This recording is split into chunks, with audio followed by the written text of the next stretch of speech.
నమస్కారం. ఈరోజు మనం ఒక అద్భుతమైన అంశాన్ని విశ్లేషించబోతున్నాం. అదే కాళేశ్వరం సరస్వతి అంత్య పుష్కరాలు. ఇది కేవలం ఒక ఆధ్యాత్మిక వేడుక మాత్రమే కాదు సుమా. ఒకవైపు అపారమైన భక్తి, సంస్కృతి, మరోవైపు లక్షలాది మందిని సమన్వయం చేసే భారీ లాజిస్టిక్స్. ఈ అద్భుతమైన కలయిక ఎలా సాధ్యమవుతుందో ఈనాటి విశ్లేషణలో తెలుసుకుందాం. పదండి. సరే, ముందుగా మనం ఏ విషయాలు చూడబోతున్నామంటే, అసలు ఈ అంత్య పుష్కరాలంటే ఏమిటి, కాళేశ్వరం త్రివేణి సంగమానికున్న ప్రత్యేకతేంటి, గతంలో జరిగిన పుష్కరాల విజయాలు, అలాగే 2026 కోసం ఇప్పుడు జరుగుతున్న భారీ సన్నాహాలు, చివరగా భక్తుల కోసం ఏర్పాటు చేస్తున్న అద్భుతమైన సౌకర్యాలు. ఈ 5 అంశాల ద్వారా మన ప్రయాణం సాగుతుంది.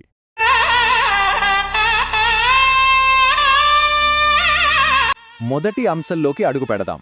అసలు ఈ అంత్య పుష్కరాలు అంటే ఏమిటి?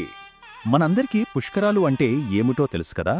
గురుగ్రహం ఒక రాశి నుంచి మరో రాశిలోకి ప్రవేశించినప్పుడు నదులకు ఈ పండుగ వస్తుంది. అయితే ఇక్కడ ఆసక్తికరమైన విషయం ఏమిటంటే, ఈ పుష్కరాల సమయంలోని చివరి 12 రోజులను అంత్య పుష్కరాలు అని పిలుస్తారు. మన హిందూ సాంప్రదాయంలో ఈ చివరి రోజులకు అత్యంత పవిత్రమైన స్థానముంది. ఇక్కడ ఈ 12 అనే సంఖ్యను గమనించారా? ప్రతి 12 సంవత్సరాలకు ఒక్కసారి మాత్రమే ఒక నదికి పుష్కరాలు వస్తాయి. అంటే ఆలోచించండి, దాదాపు ఒక దశాబ్దం పాటు ఎదురుచూస్తే కానీ రాని అత్యంత అరుదైన అవకాశం ఇది. అందుకే భక్తులు ఈ ఘట్టం కోసం అంతగా ఎదురుచూస్తుంటారు. ఇక రెండవ అంశం, కాళేశ్వరం త్రివేణి సంగమం ప్రాముఖ్యత. మన దృష్టిని ఇప్పుడు తెలంగాణలోని ప్రసిద్ధ పుణ్యక్షేత్రం కాళేశ్వరం వైపు మళ్లిద్దాం.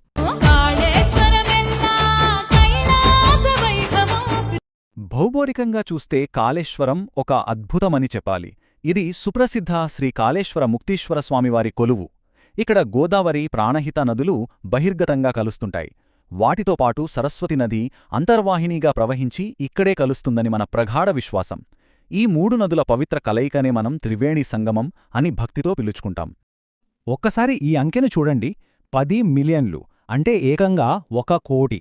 పురాణాల ప్రకారం ఈ అంత్యపుష్కరాల సమయంలో కాళేశ్వరం త్రివేణి సంగమంలో చేసే ఒక్క పుణ్యస్నానం కోటి పుణ్యతీర్థాలలో స్నానం చేసినంత ఫలితాన్నిస్తుందట. దీనివల్ల పాపాలు తొలగిపోయి మోక్షం సిద్ధిస్తుందని భక్తుల నమ్మకం. మరి ఈ పవిత్ర సమయంలో భక్తులు కేవలం స్నానం మాత్రమే చేసి వెళ్తారా? లేదు. పితృదేవతల శాంతి కోసం ప్రత్యేకంగా తర్పణాలు వదులుతారు. కనుల పండుగగా జరిగే గోదావరి హారతి, రుద్రాభిషేకాలు, విశేషంగా జరిగే అన్నదానాలు, ఇంకా ఎన్నో దానధర్మాలు చేస్తారు. ఇవన్నీ కూడా ఆత్మను పునీతం చేసే గొప్ప ఆధ్యాత్మిక కార్యక్రమాలు. మూడవ అంశం, గత పుష్కరాల విజయాలు. ప్రాచీన సంప్రదాయాలను ప్రభుత్వ యంత్రాంగం ఎలా అద్భుతంగా సమన్వయం చేసిందో ఇక్కడ చూద్దాం. ఇది నిజంగా చాలా ఆసక్తికరంగా ఉంటుంది. ఒకవైపు చూస్తే వేల సంవత్సరాల నాటి ప్రాచీన వేద ఆచారాలు, పవిత్ర స్నానాలు, మరోవైపు ఆధునిక ప్రభుత్వ యంత్రాంగం. గత పుష్కరాల్లో లక్షలాదిగా తరలివచ్చిన భక్తులలో సమన్వయం చేయడానికి ప్రత్యేకమైన వెబ్ పోర్టల్స్, మొబైల్ యాప్స్ మరియు ఇన్ఫర్మేషన్ సెంటర్స్ ఉపయోగించారు. ప్రాచీన సంప్రదాయానికి ఆధునిక సాంకేతికతకు మధ్య కుదిరిన అద్భుతమైన సమతుల్యత ఇది. ఈ విజయవంతమైన నిర్వహణలో రాష్ట్ర ఐటీ, పరిశ్రమల శాఖ మంత్రి దుద్దిళ్ల శ్రీధర్ బాబుగారి పాత్రను కూడా మనం గమనించాలి. ఆయన స్వయంగా పుష్కర స్నానం ఆచరించడమే కాకుండా ఏర్పాట్లపై అధికారులతో నిరంతరం సమీక్షలు నిర్వహించారు. అంతేకాదు, కాళేశ్వరాన్ని జాతీయ స్థాయి ఆధ్యాత్మిక పర్యాటక కేంద్రంగా మార్చాలని కూడా కృషి చేశారు. ఆ సమయంలో ఆలయానికి వచ్చిన భారీ హుండీ ఆదాయమే ప్రభుత్వ నిర్వహణ పట్ల భక్తులకున్న నమ్మకానికి ఒక స్పష్టమైన నిదర్శనం. ఇప్పుడు 4వ అంశంలోకి వెళ్దాం. 2026 అంత్య పుష్కరాల సన్నాహాలు. అసలు ఈ రాబోయే ఉత్సవాల కోసం క్షేత్రస్థాయిలో ఇప్పుడేం జరుగుతోందో తెలుసా? 2026 కోసం ఖచ్చితమైన టైంలైన్ ఇప్పటికే సిద్ధమైంది.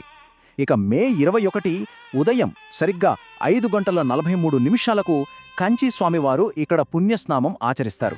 అదే రోజు రాష్ట్ర గవర్నర్ కూడా వస్తారు. జూన్ 1వ తేదీన ఈ అద్భుత ఘట్టం ముగుస్తుంది. ప్రణాళిక ఎంత పక్కగా ఉందో కదా. ఇంతటి భారీ ప్రణాళికను అమలు చేయడం ఆషామాషి కాదు. దీని వెనుక ఒక బలమైన నాయకత్వ బృందం ఉంది. దేవాదాయ శాఖ ప్రిన్సిపల్ సెక్రటరీ శైలజా రామేయర్, జిల్లా కలెక్టర్ రాహుల్ శర్మ, ఎస్పీ సిరిశెట్టి సంకీర్త్ మరియు ధార్మిక సలహాదారు గోవింద హరి లాంటి దేవాదాయ శాఖ కమిషనర్ మంత్రి ప్రగడ హనుమంతరావు ఉన్నతాధికారులు పనులను పర్యవేక్షిస్తున్నారు. స్వయంగా సరస్వతి ఘాట్, పార్కింగ్ ప్రాంతాలు, పగోడాల నిర్మాణాలను పరిశీలిస్తూ ఏర్పాట్లను వేగవంతం చేస్తున్నారు.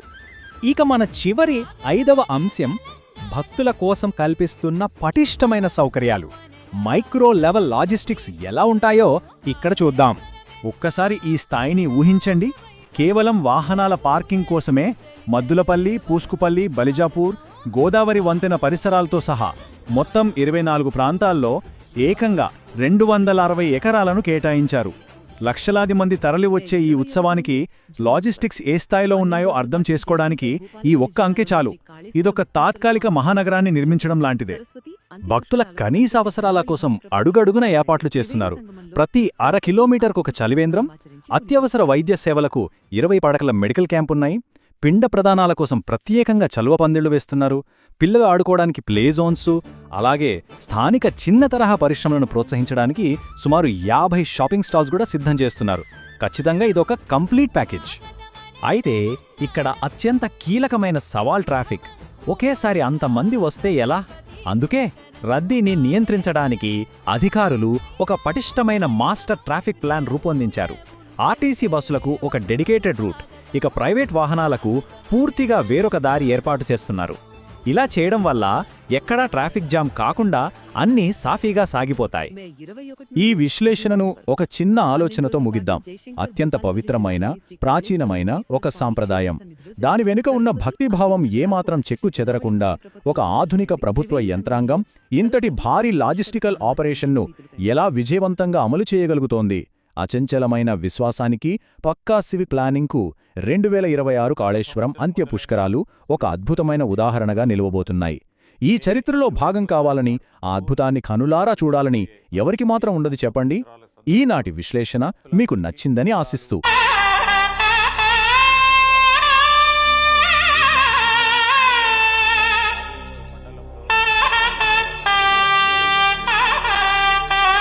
గత సంవత్సరం మొదలైన శ్రీ సరస్వతి పుష్కరాలకు సంబంధించి మే 21వ తారీఖు నాడు జూన్ వరకు జరగబోయే సరస్వతి అంత పుష్కరాల సందర్భంలో భక్తులందరికీ, జిల్లాలు, అదేవిధంగా మన రాష్ట్రానికి సంబంధించి, ఇరు రాష్ట్రాలకు సంబంధించి, యావత్ దేశానికి సంబంధించిన భక్తులందరినీ కూడా మాదేపూర్ మండలంలో కాళేశ్వరం గ్రామంలో జరగబోయే ఈ సరస్వతి పుష్కరాలకు అందరినీ కూడా ఆహ్వానిస్తూ, దీంట్లో పాల్గొనే భక్త సోదరులకు కూడా ఇటు కాళేశ్వర ముక్తేశ్వరుని దర్శించుకొని పుణ్యస్నానం చేసి, గత సంవత్సరం కూడా అనేక మంది భక్తులు చాలా రష్ ఉన్నప్పటికీ వారి వారి సెల్ఫ్ డిసిప్లిన్తో అటు దేవాదాయ శాఖకు సంబంధించిన వారు అందరితో కూడా సహకరించి, డిస్ట్రిక్ట్ అడ్మినిస్ట్రేషన్తో కూడా సహకరించి చాలా పెద్ద ఎత్తున వారు విజయవంతం చేయడం జరిగింది. మరొక మారు భక్త సోదరులందరూ కూడా ఈరోజు దేవాదాయ శాఖ ఈ కాళేశ్వర ముక్తేశ్వర స్వామి ఆలయ ప్రాంగణంలో సరస్వతి పుష్కరాలు జరుగుతూ ఉన్న సందర్భంలో మీరందరూ కూడా సహకరించి, మీరందరూ వచ్చి పుణ్యస్నానం చేసి దీన్ని గొప్పగా వైభవంగా నిర్వహించే విధంగా సహకరించాలని, మనం అందరం కలిసి విజయవంతంగా దీన్ని ముందుకు తీసుకెళ్లే కార్యక్రమం చేయాలని కోరుతూ మీ అందరి సహకారాన్ని కోరుతా ఉన్నాం.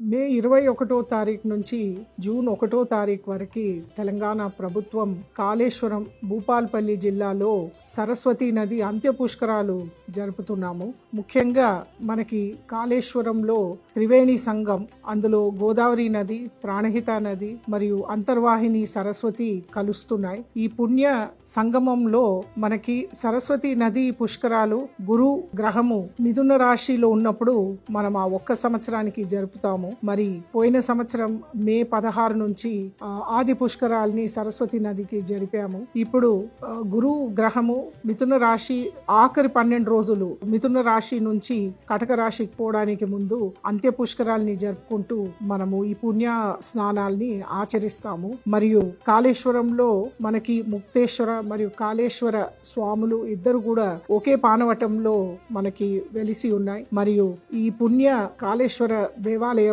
శుభానంద దేవి, అదే విధంగా మహాసరస్వతి దేవి ఆలయాలు కూడా ఉన్నాయి. సో భక్తులందరూ కూడా ఇక్కడ పుణ్య స్నానాన్ని ఆచరించుకుంటూ, ఇక్కడ స్వామివారు అదే విధంగా అమ్మవార్లందరినీ కూడా దర్శించుకుంటూ. అందరికీ నమస్కారం. దేవాదాయ ధర్మాదాయ శాఖ తెలంగాణ ప్రభుత్వం కమిషనర్ హనుమంతరావు. కాళేశ్వర సంబంధించినటువంటి పుష్కరాలు, పవిత్ర పుష్కరాలు, సరస్వతి అంత్య పుష్కరాలు మే 21 నుంచి జూన్ 1 వరకు 12 రోజులు జరగబోతున్నాయి.